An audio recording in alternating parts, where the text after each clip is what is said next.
Bien, ahora vamos a hablar de uno de los conceptos más interesantes para poder testear cualquier tipo de negocio lo antes posible. Esto se llama el producto mínimo viable y sale realmente del libro que hemos tratado antes, que es el tema del Lean Startup. Ahí quería que vieras un poco por encima cómo es la metodología, pero con el producto mínimo viable vamos a ir un poco más en profundidad porque va a ser una herramienta que nos va a servir siempre, tanto si estamos empezando con la empresa o si, por ejemplo, ya tenemos una empresa establecida y lo que queremos es testear una nueva función, testear un nuevo producto, etc.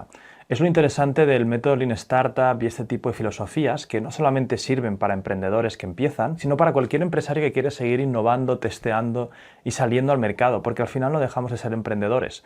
Porque aunque tengas un negocio, cada vez que sacas un nuevo producto o piensas en algo nuevo, estás intraemprendiendo dentro de tu propia empresa. Así que lo primero es realmente saber qué es un producto mínimo viable. Y para que te hagas una idea, un producto mínimo viable es un producto o una idea diseñado con solamente las funciones básicas suficientes para testear tu hipótesis o tus hipótesis en el mercado. Aquí hay que entender una cosa, y es que muchísimos emprendedores, cuando piensan en productos mínimos viables, se creen que tienen que ya crear algo con sustancia, porque claro, tiene que ser mínimamente viable para que la gente lo entienda y tal. Y eso es una forma simple de analizar esto, ¿no? Lo que vamos a ver realmente en estas clases que siguen es, primero de todo, vamos a repasar aquí qué es el producto mínimo viable en esta clase.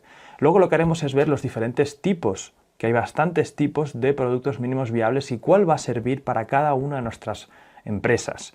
Luego lo que veremos más adelante también es cómo traer a esas personas para que experimenten con nuestro producto mínimo viable, o sea, cómo hacer que vengan a interactuar con él. Y luego por último veremos estrategias para cómo continuar después de la estrategia del producto mínimo viable. Aquí hay un aviso a navegantes, y es que muchísimas personas, cuando hablo de producto mínimo viable, básicamente lo que les estoy diciendo es: no crees algo perfecto o no esperes crear algo perfecto para los clientes, ¿vale? Porque a lo mejor lo que tú crees que es perfecto para ellos es un desastre. Y esto va a ser una especie de lavado de cabeza para todos los perfeccionistas que estéis ahí fuera. Te voy a dar dos razones muy de peso para que dejes de ser perfeccionista.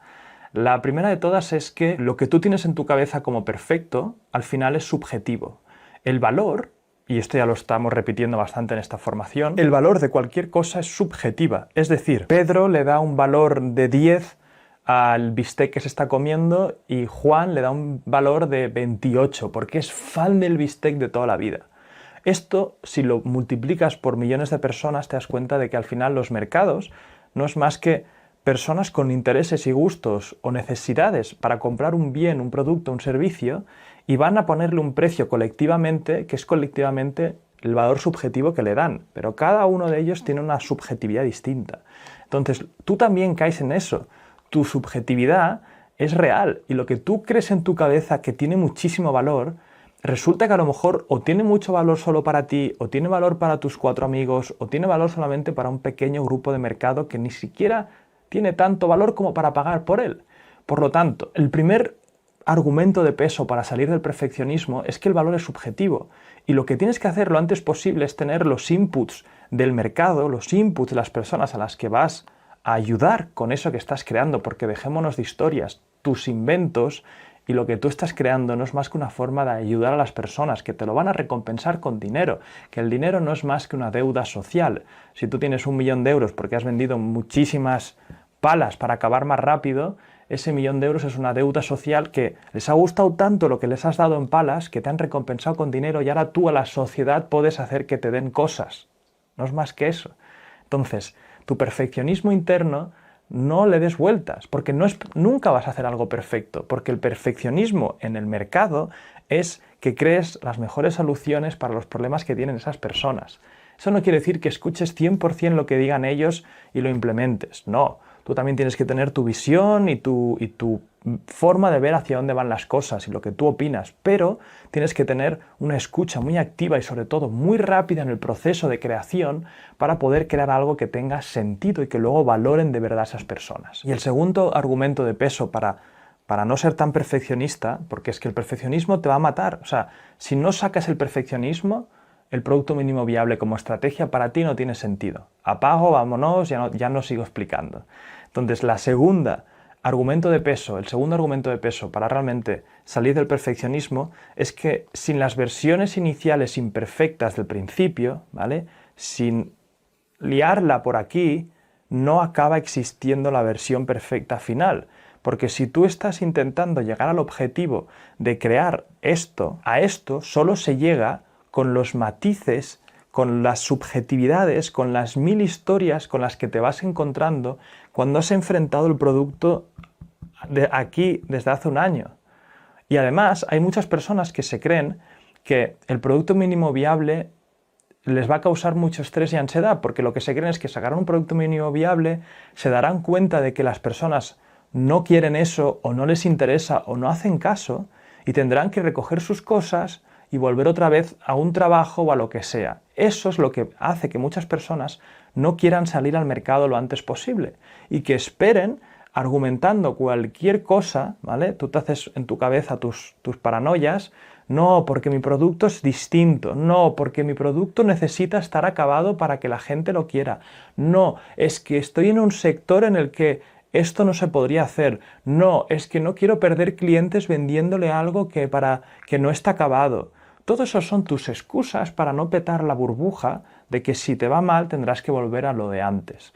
Y lo que quieres es el éxito. Entonces te estás poniendo trabas para llegar hasta aquí. Te lo digo, o sea, conozco muy bien esto porque a mí me ha pasado y yo me he puesto esas excusas.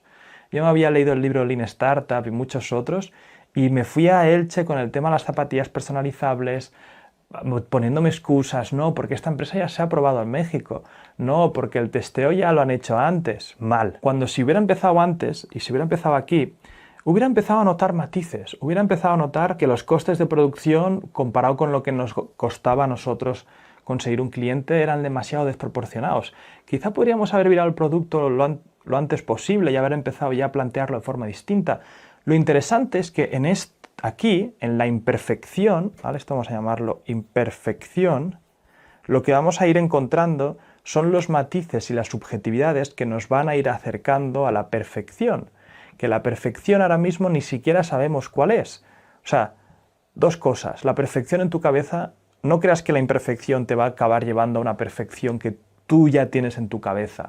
Pero tengo que seguir esto porque Euge me ha dicho que sí. No, la perfección ahora mismo no tienes ni idea de cuál es.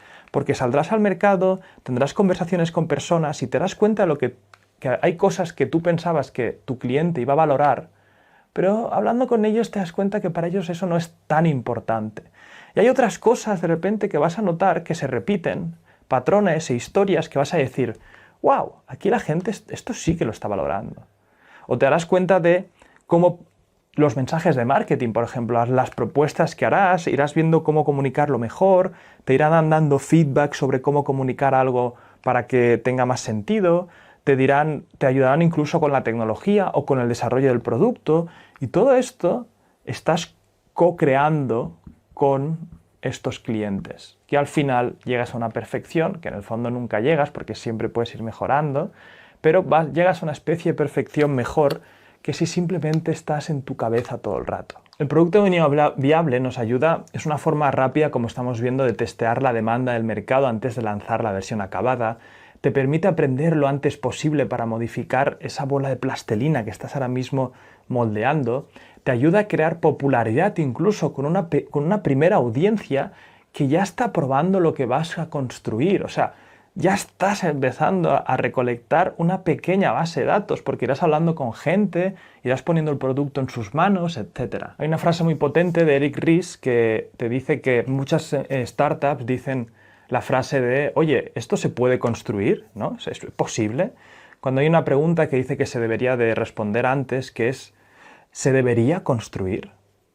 Y esa es la pregunta que estamos yendo a resolver. Y ahora vamos a hablar de posibles miedos que te pueden ocurrir cuando estés creando esto. Típicos miedos es, oye, no me comprarán o no mostrarán interés porque no está acabado, por lo que tengo que hacer algo mínimamente aceptable.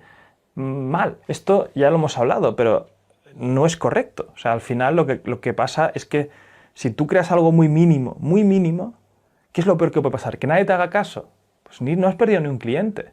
¿Que alguien te haga caso y te diga lo mal que es? Pues tienes a alguien que te está ayudando. Oye, entonces ¿cómo lo harías? No, es que esto así no puede ser, porque tal.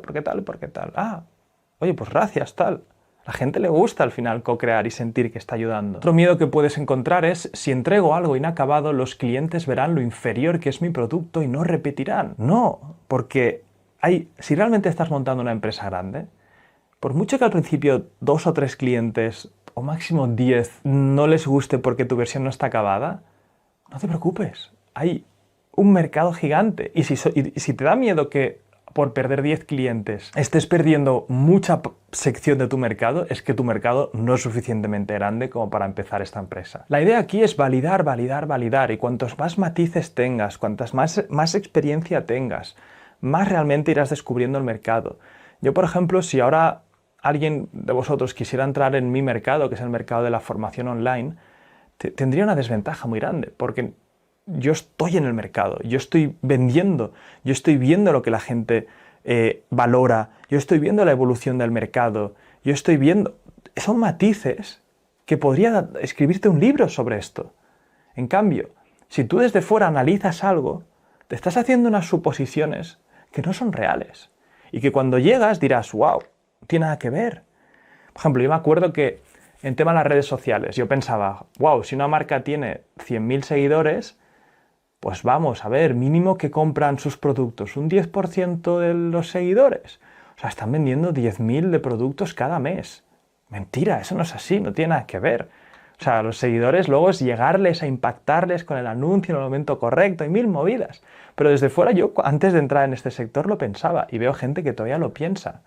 Porque volvemos otra vez a lo mismo. No somos capaces de tener espacios en blanco y desde fuera tú te haces unos números y dices, pam, pam, pam, si esto va así, esto va así. Y haces unas suposiciones que no son para nada reales. Te lo has sacado de la chistera. Entonces, lo antes posible que entres, te vas a dar cuenta de lo difícil que es vender, de lo difícil que es encontrar el cliente. Pero cuanto más dificultades vas viendo, más vas ajustando la realidad del mercado con tus planes. Y no vives en una burbuja de yuppie durante 2 años en el que estás emprendiendo. Por último, quiero acabar con una imagen bastante interesante, que es para que entiendas conceptos del producto mínimo viable, que te dice, mira, tenemos un coche, ¿no?, por arriba y puedes ver la fórmula de hacer un buen producto mínimo viable y la fórmula de hacer uno malo. Obviamente esto es una sátira y no hay que hacer caso literal de esto, ¿no? Pero podemos ver que un coche no hay que hacer un producto mínimo viable con, pues al principio una rueda, luego unas ruedas y un chasis, luego un coche a medias y luego por último el coche real, sino lo que podemos hacer es soluciones de transporte. Fíjate que estamos intentando dar una solución a eso, pero de manera mínima. Pues al principio un patinete, un scooter, una moto más avanzada y un coche, ¿no? Obviamente esto es para que entiendas un poco que el producto mínimo viable tiene que ser mínimamente viable para el job to be done, pero mínimamente. O sea, no construyas ni una rueda solo y ya está, y tampoco te esperes a tener el coche ya súper terminado. Bueno, y con esto terminamos la parte de producto mínimo viable y ahora vamos a ver los diferentes tipos de productos mínimos viables que hay ahí fuera.